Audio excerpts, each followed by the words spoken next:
తెలంగాణ రాష్ట్ర న్యాయవాదుల మండలి సభ్యులు అనంతసేనారెడ్డి ఆధ్వర్యంలో ఎల్బీనగర్లోని భాగ్యనగర్ ఫంక్షన్ హాల్లో కాంగ్రెస్ ఎమ్మెల్సీ ఎన్నికల సమావేశంలో కాంగ్రెస్ ఎమ్మెల్సీ అభ్యర్థి చిన్నారెడ్డి పాల్గొన్నారు. తెరాస ప్రభుత్వంలో అవినీతి పెరిగిందని, పట్టభద్రులను ఉద్యోగాలను ప్రభుత్వం పట్టించుకోవడం లేదని చిన్నారెడ్డి అన్నారు. సీఎం కేసీఆర్ కు కుటుంబ పాలన, పదవుల ఆకాంక్ష తప్ప తెలంగాణకు చేసింది ఏమీ లేదని విమర్శించారు. ఎల్బీనగర్ కాంగ్రెస్ పార్టీ నియోజకవర్గ ఇన్ఛార్జి మల్రెడ్డి రామరెడ్డి మాట్లాడుతూ పట్టభద్రుల ఎన్నికలో టీఆర్ఎస్ బీజేపీలను ఓడించాలని అన్నారు. మంత్రి కేటీఆర్ అధికార అహంకారంతోనే మాట్లాడడంతో సిగ్గుచేటన్నారు. తెలంగాణ ఉద్యమంలో లేని కేటీఆర్ కుటుంబం తెలంగాణ ఏర్పడిన తర్వాత అన్ని పదవులు అనుభవిస్తోందని ఆరోపించారు. పట్టభద్రుల ఎమ్మెల్సీగా కాంగ్రెస్ అభ్యర్థి జిల్లెల చిన్నారెడ్డి అత్యధిక మెజారిటీతో గెలిపించాలని ఆయన కోరారు.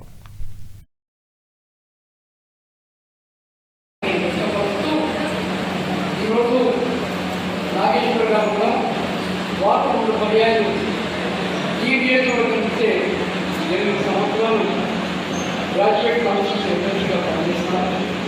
కానీ మన సమస్యలపైన కానీ నిరుద్యోగ యువకులపైన యువకుల సమస్యలు కానీ ఉపాధ్యాయ ఉద్యోగస్తుల విషయంలో ఉద్యోగస్తుల సమస్యలు కానీ న్యాయవాదుల సమస్యలు కానీ ఒకనాడు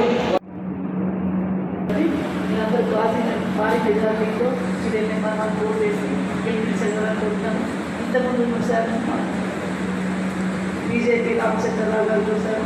మాకు ఎన్నో హామీలు ఇచ్చారు. అడ్వకేట్స్ ఇవన్నీ చేస్తాం, ఇది చేస్తామని చెప్పి అని ఇప్పటివరకు ఏమీ చేయలేదు. పార్టీ వన్స్ ఆర్టీసీ గురించి కానీ అడ్వకేట్ స్టైఫండ్స్ గురించి కానీ అన్ని హామీలు ఇస్తామని. ఎంప్లాయ్మెంట్ ఎవరికి లేదు కాబట్టి ఈ ఎంప్లాయ్మెంట్ కోసము ఆయన మన సీఎం వాళ్ళ ఇంటికి పోయి ధర్నా చేస్తున్నారు. ఒకవేళ ఫస్ట్ పోయి చిన్నగా చెప్తున్నాడు, అన్ని మాట్లాడుకొని అందరినీ సందర్శించి ఒక కరపత్రం ఇస్తున్నాడు.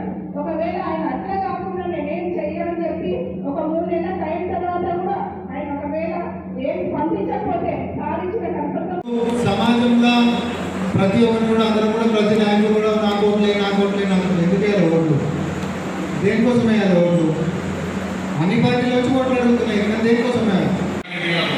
నాకు చాలా కాలం నుంచి తెలుసు. వాళ్ళు సౌమ్యులు, చాలా మంచివారు. కాబట్టి వాటిని ఓట్లేసి అత్యధిక మెజార్టీతో గెలిపించాలని ప్రార్థిస్తూ ఈ సమావేశానికి చాలా ధన్యవాదాలు.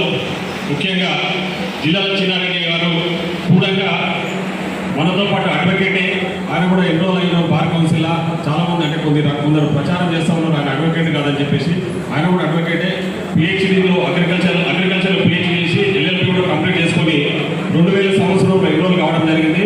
కాబట్టి నేను గత 15 రోజులుగా ఈ ప్రజలు కూడా ముందుకు చెప్పి అక్కడ పెద్దలు శ్రీబాబుతో మమేకమై మాట్లాడి ఆ విషయాన్ని